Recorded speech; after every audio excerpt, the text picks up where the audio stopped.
Indian app UPI जो कि दिसंबर में रिकॉर्ड ट्रांजैक्शन कर चुकी है 13 लाख करोड़ का, अब इंडियन गवर्नमेंट उसे G20 मेंबर्स के लिए अलाउ कर चुकी है, उसके ऑफर कर लार्ज स्केल इंडस्ट्री के अंदर उन्होंने अपनी इन्वेस्टमेंट्स की। अगर हम देखते हैं तो हमारे यहाँ गाड़ियों की कीमतें आप देख लें और उनके यहाँ गाड़ियों की कीमतें देख लें, उसकी जो वाज़ेह वजह है वो ये है कि हम गाड़ियों को मैन्युफैक्चर नहीं करते, हम गाड़ियों को असेंबल करते हैं, लेकिन वो गाड़ियों को मैन्युफैक्चर करते हैं।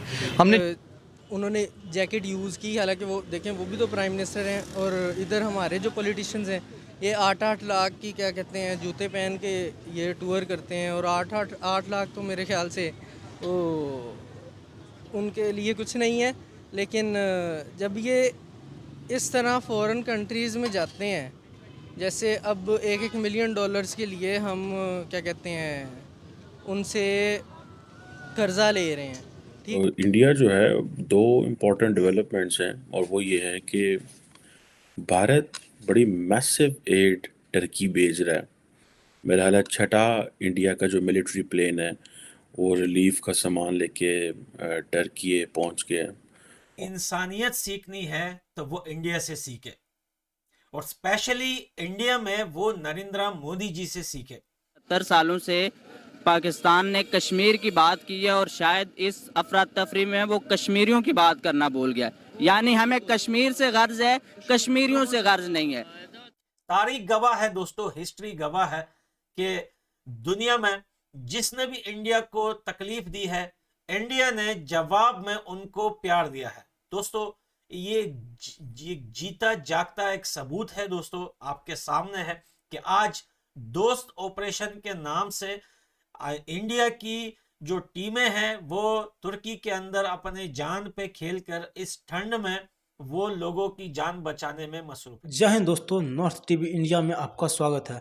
दोस्तों भारत की सेल्फलेस मदद और टाइमली मदद की वजह से टर्की की कई लोगों की जान बची है, और धीरे धीरे करके टर्की को और मदद करने के लिए भारत अपने रेस्क्यू टीम भेज रहा है। भारत ने कुल 6 रेस्क्यू टीम टर्की को भेजा है। इस देखकर पूरी दुनिया टर्की के साथ मिलकर भारत को सलाम कर रही है और कह रही है कि भारत ही एक ऐसा देश है जो इंसानियत के असली मतलब पूरी दुनिया को सिखा रही है, और हमारे प्रधानमंत्री श्री मोदी जी इंसानियत का असली मिसाल हैं।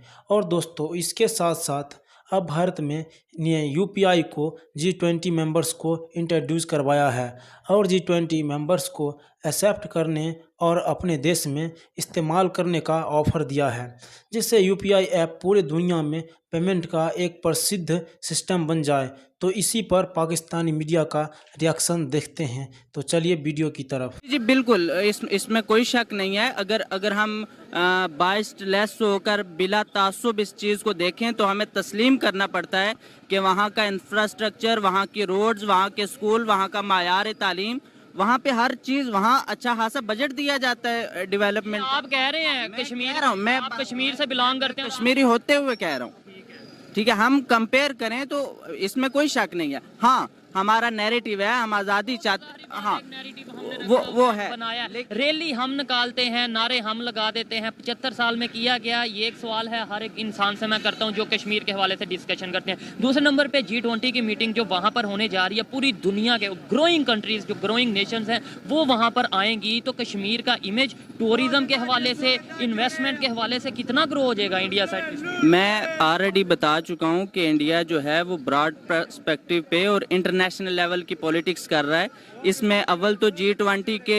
ममालिक को कायल करने के लिए जिस तरह के वो टैक्टिक्स अपना रहा है, ठीक है, वो अपनी तरफ से तो वो कामयाब पॉलिटिक्स कर रहे हैं। जबकि ये एक लेट्स सपोज अगर देखा जाए, आपने बोला जैसे अनबाइस्ड होकर सोचा जाए, तो ये गलत है या ठीक है? सर गलत चीज़ है, लेकिन वो तो अपनी पॉलिसी कर रहे हैं। गलत कैसे है? मतलब वो उधर के लोगों के लिए डेवलपमेंट ला रहे हैं, अगर तो गलत कैसे है? नहीं, अगर हम देखें तो अब देखें ना कि वो अपना तसल्लत, अपना जाबराना तसल्लत कायम करने के लिए ओछे हथकंडे इस्तेमाल कर रहे हैं। उन्होंने अपनी स्टेट के जो है वो मामलात को चलाने के लिए उन्होंने तो कुछ करना है। अब 2019 की मैंने मिसाल दी, 2019 में 35 से और दफ़ा 370 खत्म करने के बाद उन्होंने उसकी हैसियत बिल्कुल जो है अलग रियासत की खत्म कर दी। वहाँ पर इंडियन आके प्रॉपर्टी ले रहे हैं, बिजनेस कर रहे हैं, उन्हें सूबे की शक्ल दे दी गई है, और यानी कि वो अपनी आबादकारी कर रहे हैं। और वो आज से 30, 35, 40 साल बाद के हालात की तैयारी कर रहे हैं कि भाई अगर रेफरेंडम हो जाता है या करवा दिया जाता है तो तब हम अपनी मर्जी के मुताबिक रेफरेंडम के जो है नतायज को मैनिपुलेट कर सकते चलें हैं। ये नरेंद्र मोदी जी को स्पेशली मेरी तरफ से, ये मेरा सीधा हाथ है, कैमरे में अक्सर उल्टा दिखता है, सलूट है नरेंद्र मोदी जी को। और सलूट है मेरे उन भाइयों के लिए जो तुर्की में इस ठंड में, इस सर्दी में रात दिन वो लगे हुए हैं, बिना अपने परवाह किए हुए तुर्की लोगों की हेल्प कर रहे हैं। और दोस्तों यहां पर हेल्प करना भी काफी ज्यादा रिस्की है। आपको पता होना चाहिए कि 4 दिन पहले जो जलजला हुआ था, जो 2-3 जलजले हुए थे, उसके बाद से अब तक 522 जलजले कंटिन्यू हुए हैं और अब भी हो रहे हैं।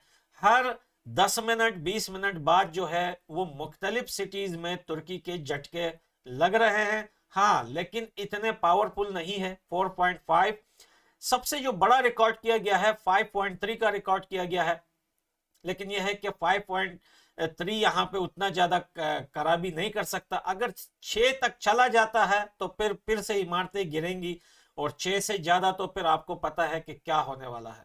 बहरहाल दोस्तों, हम स्पेशली नरेंद्र मोदी जी को थैंक्स बोलते हैं और पूरे इंडिया हिंदुस्तान को थैंक्स बोलना चाहते हैं कि इस मुसीबत की घड़ी में इंडिया ने कभी अपने पड़ोसियों को नहीं भूला।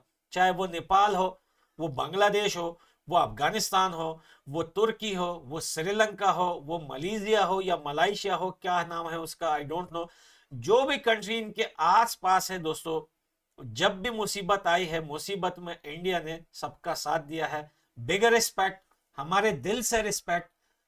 कोई साथ दे या ना दे, ये पठान भाई इंडिया का हमेशा साथ देगा दोस्तों। कोई मेरे को कुछ भी कहे दुनिया में, मैं परवाह किए बगैर दोस्तों, कोई मुझे नॉन मुस्लिम बोले, मुझे काफिर बोले, मुझे चमचा बोले, मुझे उनका उठाने वाला कहे, मुझे उनका चाटने वाला कहे, ये सब मुझे कबूल है। और मैं इंडिया का साथ दोस्तों, जब तक मेरी सांसें चल रही है, जब तक मैं जिंदा हूं दोस्तों, मैं इंडिया की सपोर्ट में हाजिर हूं, सपोर्ट करता रहूंगा, बिना ये चीज देखे हुए कि क्या वो हिंदू है, क्या वो सिख है, क्या वो क्रिश्चियन है या वो मुस्लिम है। इंडिया का बस इंडिया का होना चाहिए, उसके लिए हमारे दिल से बड़ा रिस्पेक्ट दोस्तों। यही उम्मीद है पूरी दुनिया से कि इंसानियत हमेशा जिंदा रहे। इंसानियत से ही ये दुनिया चलती है दोस्तों। ये जलजले, ये सुनामी, ये आफत, ये जो क्यामत तूफान जो आते हैं दोस्तों, इनका कोई एड्रेस नहीं होता, इनका कोई ठिकाना नहीं होता, ये कहीं भी आ सकते हैं।